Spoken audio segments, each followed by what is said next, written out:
کہ من کانت الدنیا ہمہ فرق اللہ علیہ امرہ. کیا معنی ہے؟ سب کو معلوم ہے. من کانت الدنیا ہمہ فرق اللہ علیہ امرہ، کہ جس آدمی کا ارادہ دنیا میں دنیا حاصل کرنا ہو، مال جمع کرنا ہو، فرق اللہ علیہ امرہ، اللہ اس کے معاملات کو بکھیر دے. وجعل فقرہ بین عینیہ، اور اللہ تنگ دستی، محتاجی اور غریبی اس کی نگاہوں میں ڈال دیتے ہیں، اس کے سامنے میں ڈال دیتے ہیں. یہ آدمی دنیا کے پیچھے بھاگتا ہے، اللہ اس کو دنیا کے پیچھے بھگاتا رہتا ہے، اور اللہ دنیا کو اس سے دور بھگاتا رہتا ہے. یہ آدمی ہمیشہ دنیا کے چکر میں سر کرتا پھرتا رہتا ہے، لیکن دنیا اس کے قریب نہیں ہوتی ہے. کتنا بھی کما لے لیکن یہ آدمی محتاج ہی نظر آتا ہے. کیوں؟ اللہ کے نبی نے فرمایا ہے جعل فقرہ بین عینیہ، کہ اللہ تبارک و تعالی فقر اس کی آنکھوں کے سامنے ڈال دیتے ہیں. وما آتت الدنیا الا ما کتب لها، لیکن دنیا اتنی ہی ملتی ہے جتنے طے ہے، جتنے اللہ نے مقدر کر رکھی ہے، اس سے زیادہ دنیا مل نہیں سکتی، چاہے کتنا ہاتھ پیر مار دے. یہ ہمارا ایمان ہے.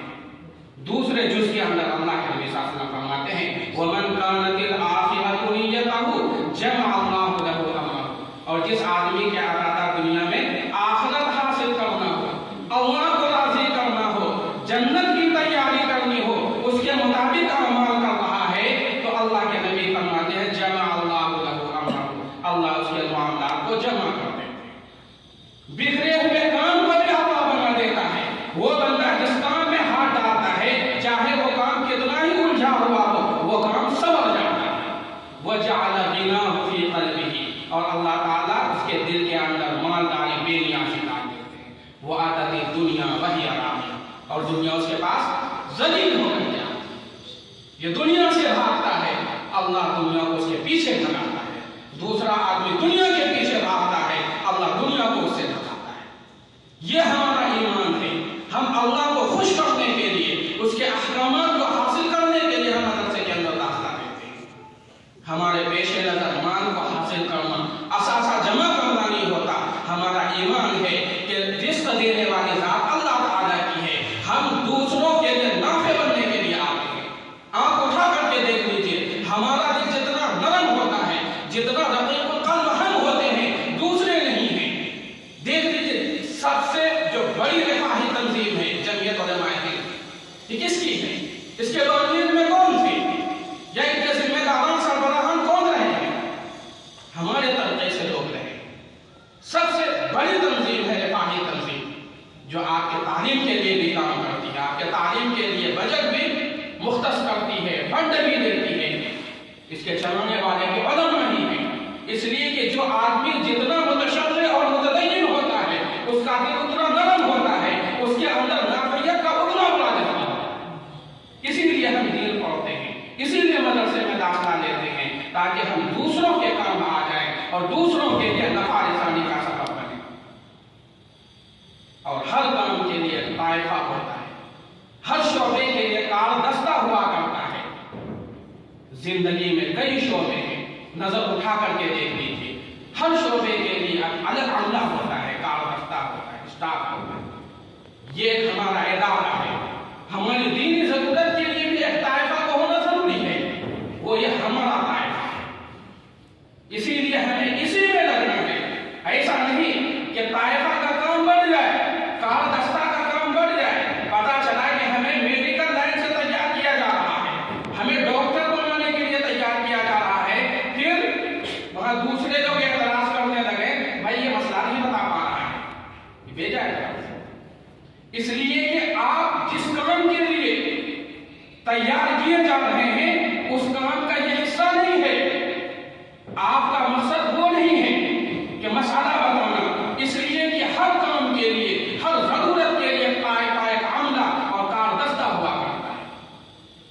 اور دینی ضرورت کی تکمیل کے لیے، اس حاجت کو مکمل کرنے کے لیے ایک طائفہ کی ضرورت ہے. یہ مدرسہ اسی طائفہ کو پیدا کرتا ہے اور ہم اسی کا حصہ ہیں. اسی لیے ہم مدرسے میں پڑھیں، پوری محنت کے ساتھ پڑھیں، پوری لگن کے ساتھ پڑھیں. اعتراض کرنے والے اعتراض کرتے رہیں، بلکہ آج نظر گزا کر کے دیکھ لیجئے. یہ جو 2-3 مثالیں دی جاتی ہیں کہ ٹرین اسٹیشن